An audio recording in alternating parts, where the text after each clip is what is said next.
Therefore, idam, this, jagat, cosmic manifestation, ashesham, entire, asat-sarupam, whose existence is unreal in the sense of temporary, swapna abam, like a dream, astadishanam, wherein awareness becomes covered over, purudukadukam, full of repeated miseries,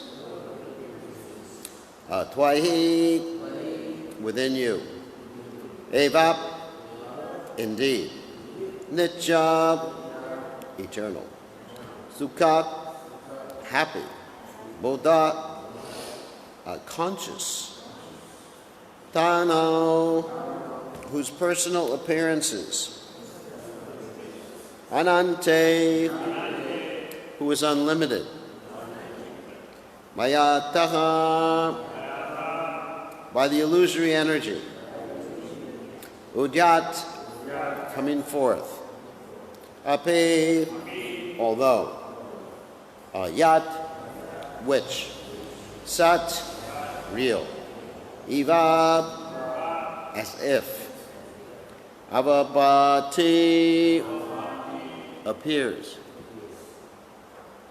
That's the translation. Therefore, this entire universe, which is like a dream, is by nature unreal, nevertheless appears real. And thus it covers one's consciousness and assails one with repeated miseries.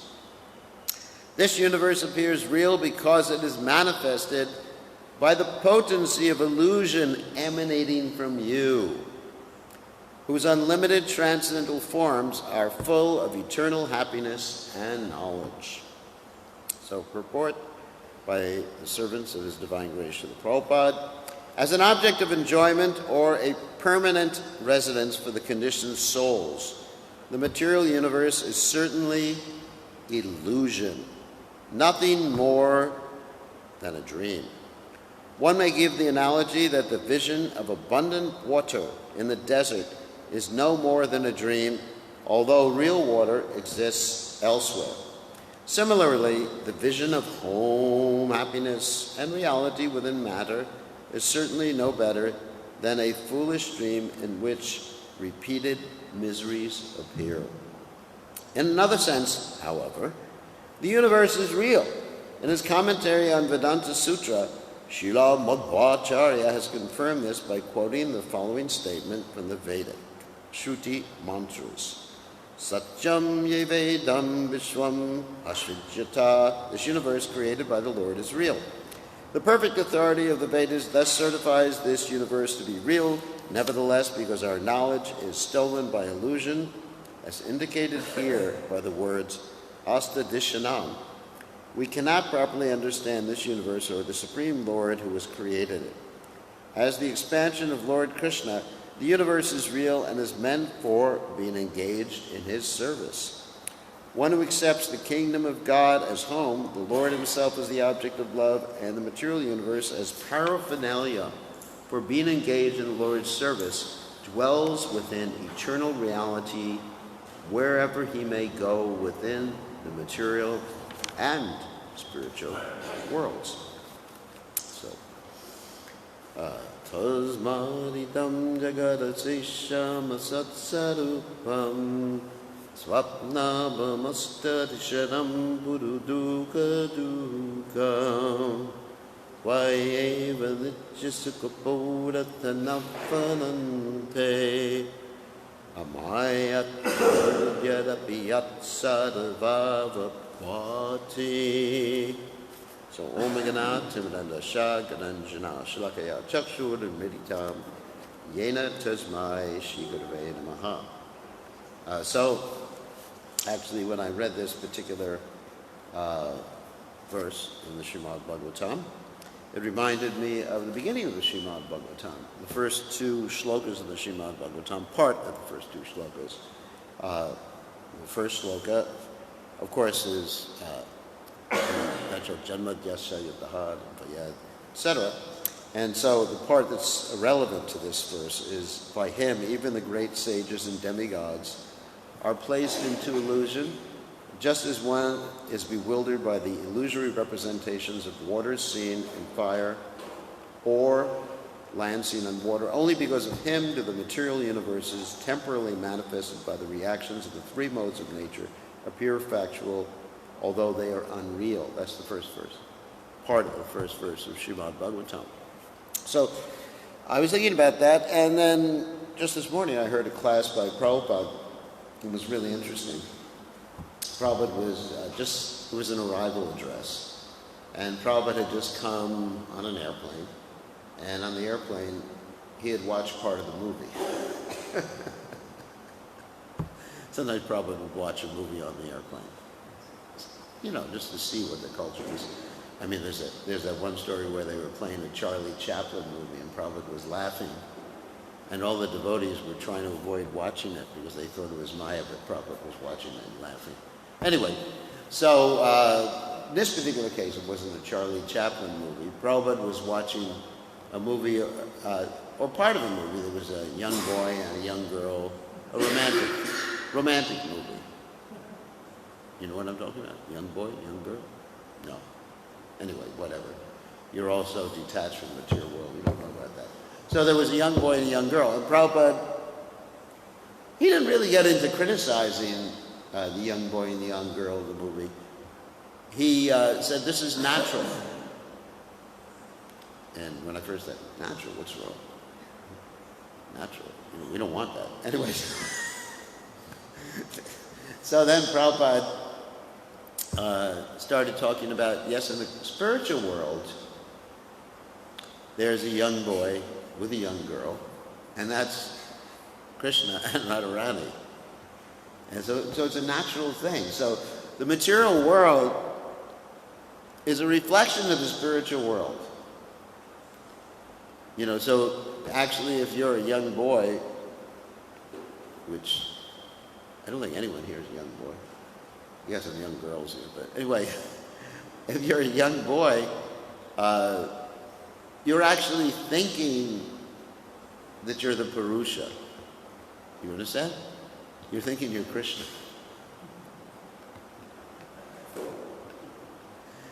And the young girl is thinking she's Radharani. Anyway, I mean, they may not say that, although sometimes in the Bollywood films, you have the man say, I'm your Krishna and you're my Radharani.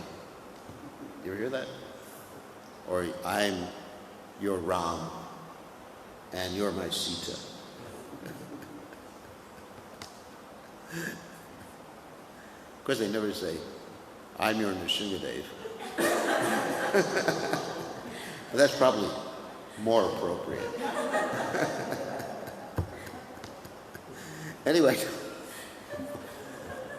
apart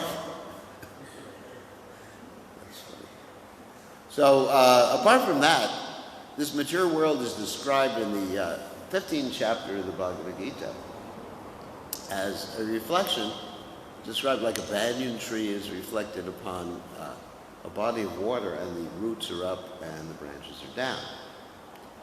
And the banyan tree, as it's described in the Gita, is so complicated you can't really tell. You can't really tell where it begins and where it ends. I mean, a real big banyan tree.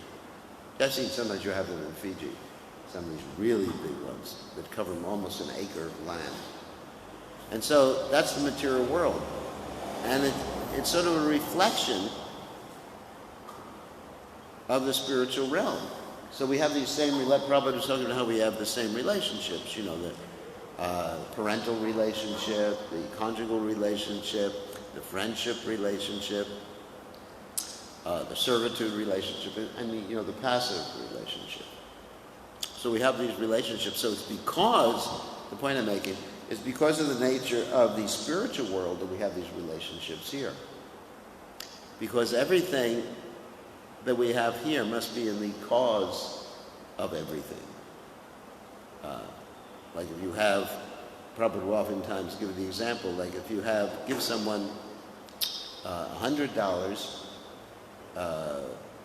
then you must have more than $100. You must have at least $100, but probably more. In other words, I couldn't give you $100 unless I had $100 to give you. So in the same way, whatever we see in the emanation must be in the cause. And the cause, of course, is Krishna, who has so much variety, and there's so much variety in this material world too. So, in the second verse of the Bhagavatam is another quote I wanted to read. The highest truth is reality distinguished from illusion for the welfare of all. So, anyway, let's talk about illusion, which all of us are in right now, right? And illusion is very interesting. It's one of the 6 whips that we're tortured with. You know what a whip is? Something that you torture someone with. Just like in certain countries, that if you actually do something wrong, I think it's Singapore, they whip you. You heard about this before? You're publicly whipped. And one country actually, if you do something wrong, they throw stones at you and stone you to death. I was just reading about that. You know, if you happen to have a little different inclination in life, they just stone you to death, public stoning. So anyway, so Krishna has these whips for us too, things that torture us. And I'm not talking about right now the Adhyatmika Adhibodhika Adhidaiva, although that's part of the whole thing. So the first whip mentioned, among which illusion is one of them, is hunger. So we're whipped by hunger. Sometimes we're very hungry. We're whipped by thirst. We're whipped by lamentation and, of course, illusion and invalidity and ultimately death. These are the 6 whips. So let's talk about illusion. Actually, there's 5 types of illusion according to the Vedic literatures. One type of illusion is attachment. You're attached to things. Another type of illusion is pride.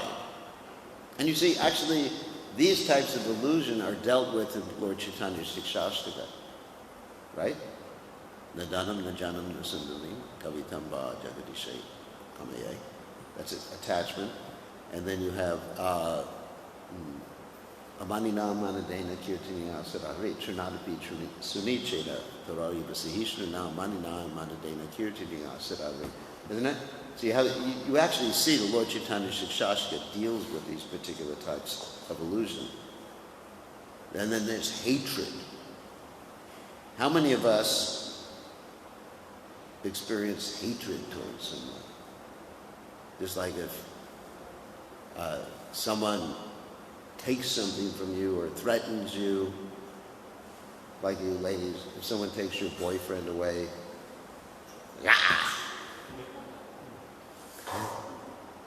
or man, if someone takes your girlfriend. Of course, some of you are too old for that.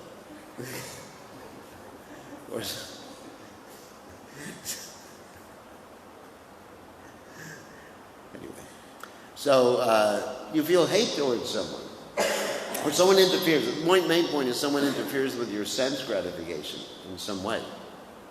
Of course, that's not a Vaishnava quality. A Vaishnava is para dukkha dukhi, compassionate for everyone, considering others' happiness more important than one's own happiness. And as Lord Kapila states, Jata Shatra, Tatikshivara Kurunika, Surada Sarvadena, Jata Shatra Shanta Sarva Surapushana. These are the qualities that we're supposed to exhibit. Tatikshava, tolerance, Kurunika, merciful towards all other living entities. Surada Sarva Dehena, that means a friend to all living entities. So you see, all these things involve other people. Surada Sarva, Jata Shatra. That means one whose enemy is never born. Just like Yudhisthira Maharaj. Another name for Yudhisthira Maharaj was Jata Shatru. That means the person who doesn't have an enemy, whose enemy has never been born. So this is one of the types of illusion. And then also ignorance. Ignorance here referring not to being ignorant of some material thing, like if someone says, how do you design a house or something like that. That's not ignorance. It's like ignorance of the soul, ignorance of one's identity, ignorance of the Supreme Personality of Godhead.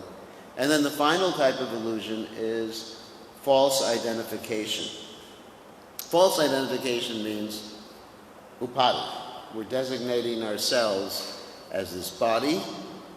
We're designating ourselves as, coming from Fiji, or a particular nationality. We're designating ourselves as a particular family, or our work, or whatever it is. That's all false identification.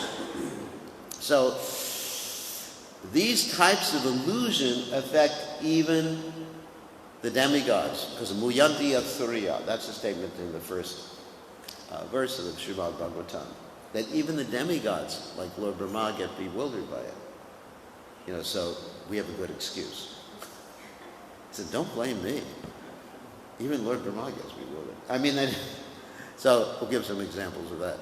Like, of course, even when Lord Brahma was first creating the universe, we don't like talking about this story, but he became so illusioned he started chasing after his own daughter. That's horrible. Of course, we don't. Actually, the sages that laughed at him, they later became the Shadgarbhas, the ones that were killed by Kamsa. You know that? So, you have to be careful.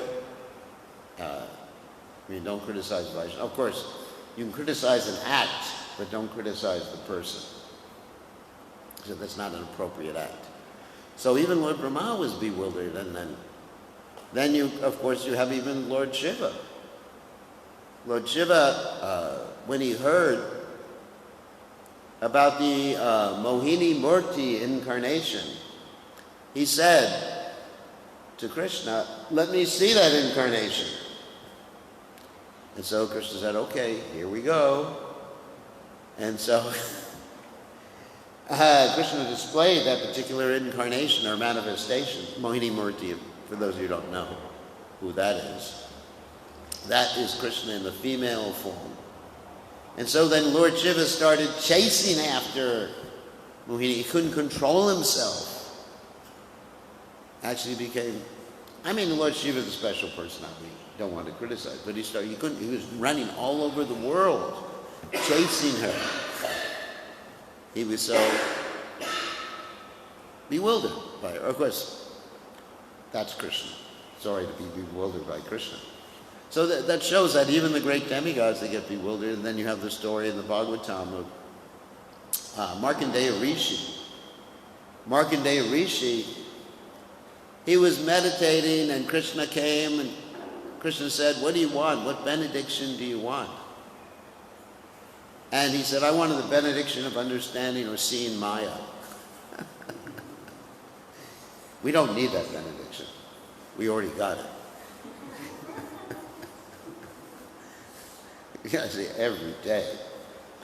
So anyway, so Krishna was thinking, why is he asking for this? Why doesn't he ask for something cool, like, going back to Godhead or things like that? And so then Krishna said, all right, here we go. And then Markandeya Rishi found himself in the ocean of devastation. That means like a big ocean at the time of the cosmic devastation. And he was floating on it, and there were all these gigantic fish, that were just like trying to eat him. Of course, they didn't eat him. And he was suffering for like millions of years on this ocean, just because he wanted to see Maya. I think there's an easier way, Just watch a Bollywood film, you can understand what Maya is. But, so He was floating on the ocean of devastation, and there were gigantic timingilla fish. There's a timingilla fish that could swallow a boat, basically. So anyway, so then eventually, floating, he sees an island there, and on the island there's a banyan tree, and there's a big leaf on the banyan tree, and on one of those big leaves of the banyan tree, there's a little baby. And so the baby's really attractive, happens to be Krishna. So he goes up to the baby and, affectionate. I guess he's affectionate towards the baby. The baby breathes in and sucks him in his body. And then he finds himself in his ashram. So, that's illusion. He's a great sage. Practically speaking, a pure devotee, so are Krishna. And he's bewildered by that. And then you have other stories in the Vedic literature like Indra. Indra was cursed one time to become a pig. So Indra became a pig. And, he had a pig family and pig babies, everything. Piglets, sorry. Baby pigs. And he was happy. He was really happy. So then what happened, there's a famous story Prabhupada's told several times. What happened is that they missed him in the heavenly planets. There wasn't anyone to take care of his service. So anyway, they went down and said, Indra, it's time to come back. You're forgiven now. And he said, no. I have so many responsibilities. That's illusion. Can you imagine? You're a pig. You can just put yourself in that situation. Oink, oink. There's my pig family. Yes, it's a sannyas class, I guess. Anyways, there's my family there, and my grandchildren pigs or whatever. Anyway, and he said, no, I'm not going back. This is so attached, so much attachment. And he had some knowledge too, but attachment is very strong. Illusion is very strong. So then what happens is they arrange so that his pig family is sent to the slaughterhouse, and he sees them being taken. He says, all right, I'm going back now.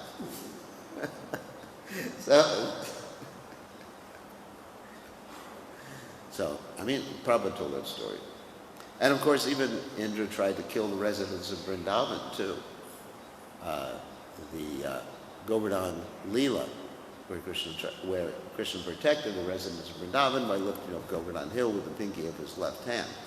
So you find all these instances. So how do we overcome this illusion? And Krishna in the Gita says, Daiva yeshu gunamayi, amama maya durachya. He says actually it's very difficult to overcome this illusion because it's mama maya. Mama maya means it's Krishna's energy. So how can you defeat Krishna's energy? It's actually, basically almost impossible to defeat. And therefore this illusion, prakriti kriyabanani gunai karmani sarvasha, ahankara vimunatma, kartahamiti manyate. The conditioned soul is thinking to himself, the doer, prakriti kriyamana gunai, under the influence of the modes of nature. Ahankara vimudatma, he's bewildered. Vimudha means bewildered. Kartahamiti manyate, we think ourselves the doer, the protector, the maintainer, and all these other things like this. So let's talk more about what an illusion is. Let's refer to the one of the chapter sloka verses of the Bhagavatam, which we mentioned the other day in class. Riteyavitam na pratyeta chatmani. Tadvidyad atmano mayam yata vasha yata tamaha. Everybody remember that verse? No. What can I do? So Krishna in this particular verse describes illusion, and indirectly he describes how to get out of illusion, which I'll describe in another verse in Bengali in a second. He describes how to get out of illusion indirectly in this verse. He says illusion is when you see anything without connection to me. He says, anything without connection to me, in other words, you see anything without connection to me, know this to me, my illusory energy, which is like a reflection that appears in darkness. So when you're seeing things disconnected from Krishna, that's illusion. Very, very simple. And then also a similar verse, which I mentioned in Bengali, is Krishna Surya Samamaya Haya Andhakar. Krishna is like the sun. Maya Hoya Andhakar. Maya is the darkness. So illusion is simply the absence of Krishna. So if you have Krishna, then you don't have illusion. Like if you have light, you don't have darkness. What is darkness? Darkness is the absence of light. You shine a light, there's no darkness. So, the way to actually get out of illusion, as I mentioned, you keep Krishna in your mind. Yo mam pashyati sarvatra, sarva chamai pashyati tashaham na pranashami, sacha me na pranashyati. That's 6:30 in the Bhagavad Gita. Then Krishna says in 6:30 of the Bhagavad Gita, one who sees me everywhere and sees everything in me is never lost to me, nor am I ever lost to him. This is one of my favorite verses. That, in other words, how do you see Krishna everywhere? All right, so the question is, how do you see Krishna everywhere? I mean, do you look and you see a little floating super soul everywhere? You know, of course, then if you did that, you'd run into trees if you were driving a car. So basically, you see your activities as connected to Krishna. It's like we were reading the Prabhupada memories yesterday about Tamal Krishna Maharaj. And every day when we go to people's houses, we're reading these memories. It's really enlivening, isn't it? To hear Prabhupada's memories. So we're reading this one memory where the Tamal Krishna Maharaj was asking Prabhupada, he said, Prabhupada, I don't want to be involved in management anymore. I just want to study. And because he was in Bombay and there was heavy management there, you know, really heavy stuff, like the people were attacking, I mean, so much trying to construct things, finish the temple. And Prabhupada said, you should see management as archana. Archana means like worship of the deities. You know, generally you think, worship of the deities, real Brahminical. You offer arti, it's ecstatic. But archana, it's one of the 9 processes of devotional service. Shravanam, Kirtanam, Vishnu Smaranam, etc. Hearing, chanting, remembering, offering everything, etc. So, Prabhupada was describing it, and then he said, no need to study. It was a really interesting discussion. Prabhupada said, just give class and that way you'll learn. I'm not saying we shouldn't study. I'm just saying this is Prabhupada's instruction to him at that point. Because generally we think, I just want to be Krishna conscious and run away. Run away from all this headache, all these people. Sometimes I say, Krishna consciousness would be great if there weren't any devotees. So it'd be really easy. It would just be in Krishna. It'd be easy. So sometimes we want to run away, but we have to see the connection there. So management or business, it's like Sanatan's big businessman, Maha Baniya. So, or, Johnny Ram is driving taxi. But it's all connected with Krishna. It's all connected. Brahmarpanam, Brahmaharvya, Brahmagno, Brahmana Hutam, Brahmatena Gantavyam, Brahmakarma Samadhan. One should see that if something's being offered to Krishna, and you think like that I'm offering the results to Krishna, offering my work to Krishna, I'm doing it for Krishna. So, in other words, how do you connect the work to Krishna? You understand who you're doing it for. You think about not simply what you're doing, not simply how you're doing, but why you're doing it. If you are conscious and meditate on the why, then you'll be very blissful in Krishna consciousness all the time and you won't be an illusion. But if you're simply thinking of the how and the what, you can get into illusion. Like I'm giving class and I just think, how to give class, what to speak about. It's not.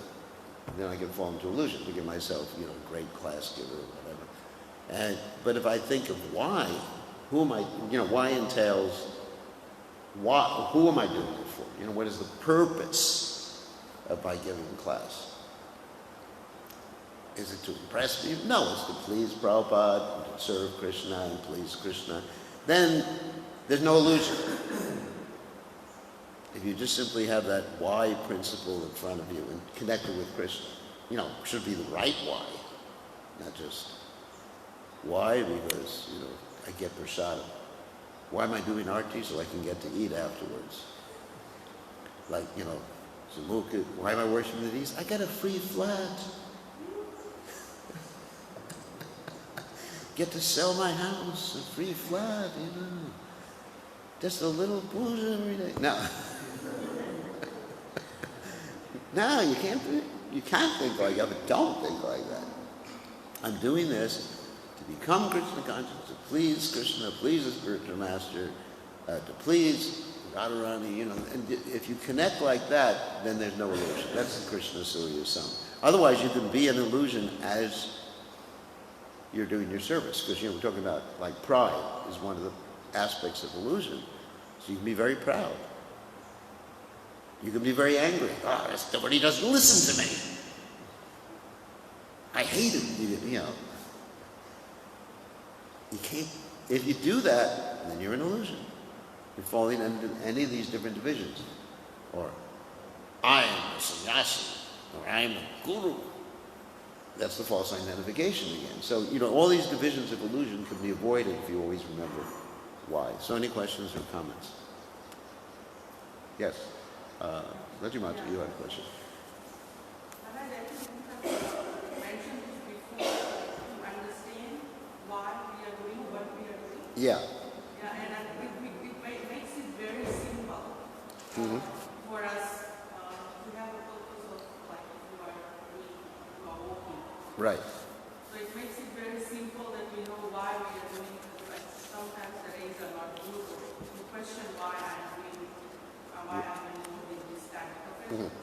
So on the same note, once in a discussion, we didn't come to a conclusion though, but it was about like somebody who was selling kava to maintain the family. So why that person was doing so was because the answer was I'm doing this because I have to maintain my Krishna culture family. Yeah. The option was to do something else, but was not like not so easy as that. So how do we tackle this? How do we deal with that? Yeah, that's kava thing. It's a big question. We have many devotees who are big kava sellers right now, especially in Lambasa.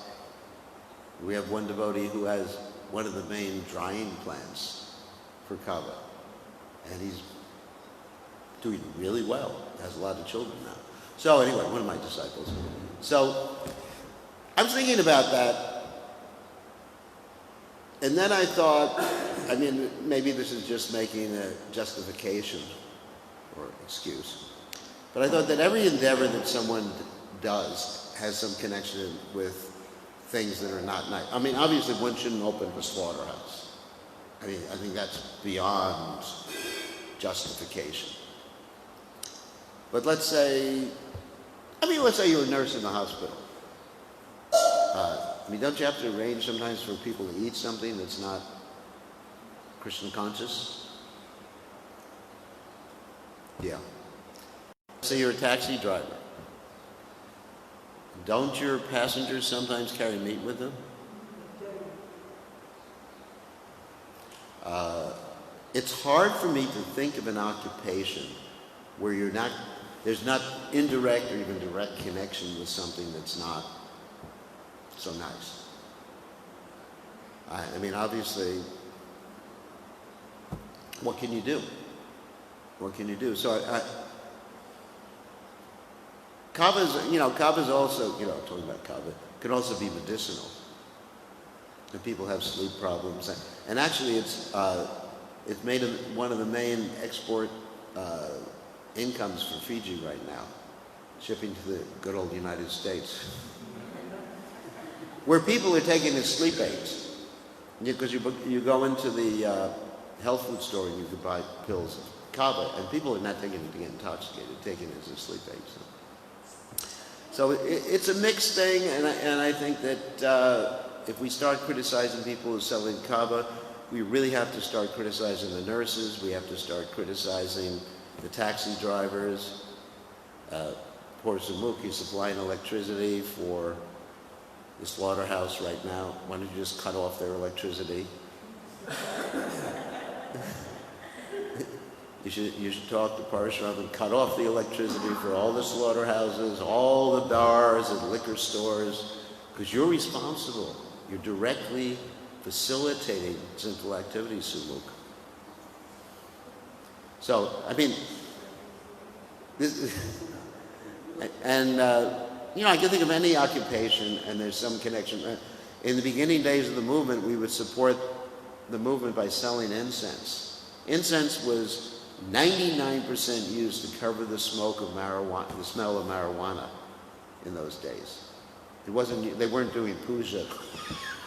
The hippies weren't doing puja at home for Radha and Krishna. They were smoking marijuana, and so their parents wouldn't discover it. They burnt a lot of incense. I remember going to concerts with incense. We would get a bundle of incense this big, like hundreds, 200 sticks, light them all like this, and give out each stick and collect donations. Everybody would give $1 for a stick of incense. I remember one day I think I collected $1,000 just by handing out incense to the hippies. So,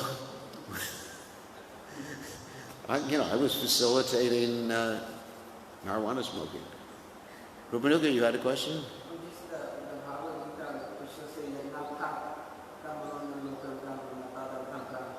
Yeah. That's all, yeah. He said every endeavor is covered by some sort of fault, just like fire is covered by smoke. So one should you have to be practical. I mean, we're living in the real world. We're not going to be like sages in the forest. Okay, we have to end. Okay, thank you very much. All glories to Srila Prabhupada.